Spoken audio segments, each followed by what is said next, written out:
আসসালামু আলাইকুম। ইটিপি মানে ইফুলেন্ট ট্রিটমেন্ট প্ল্যান হলো এমন একটি প্ল্যান যেখানে কারখানার দূষিত পানি পরিশোধন করে পরিবেশে ছাড়ার উপযোগী করা হয়। নিচে সহজভাবে ইটিপি প্ল্যান কি কীভাবে পরিচালনা করতে হয় আলোচনা করা হবে। নাম্বার 1, ইটিপি প্ল্যান কি?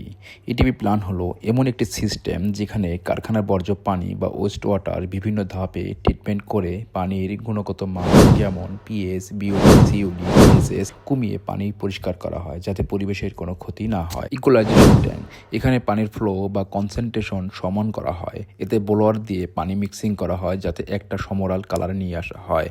পিএইচ কন্ট্রোল, পানির পিএইচ যদি বেশি কম হয় সেক্ষেত্রে অ্যাসিড এবং কাস্টিক সোডা দিয়ে পিএইচ নিউট্রাল করা হয়ে থাকে। কোয়াগুলেশন অ্যান্ড ফোকুলেশন, এখানে প্যাক, অ্যালার্ম, ওয়াটার ডিকালারিং ব্যবহার করে পানিকে ছোট ছোট কণা বা ফ্লোক তৈরি করা হয়। প্রাইমারি ক্লারিফায়ার, কোয়াগুলেশন এবং ফোকুলেশনের ফলে যে ছোট ছোট বড় বড় ফ্লকগুলো তৈরি হয় সেই ফ্লকগুলোকে প্রাইমারি ক্লারিফায়ার মাধ্যমে এক ধরনের ফিল্টারিং করা হয় এবং পরিষ্কার পানি পরবর্তী স্টেপে চলে যায়। বায়োলজিক্যাল ট্রিটমেন্ট সিস্টেম বা এয়ারেশন ট্যাঙ্ক, এখানে ব্লোয়ার দিয়ে অক্সিজেন দেওয়া হয় যাতে ব্যাকটেরিয়া সিওডি এবং বিওডি কন্ট্রোল করে বা একটা নিউট্রাল পর্যায়ে নিয়ে আসে।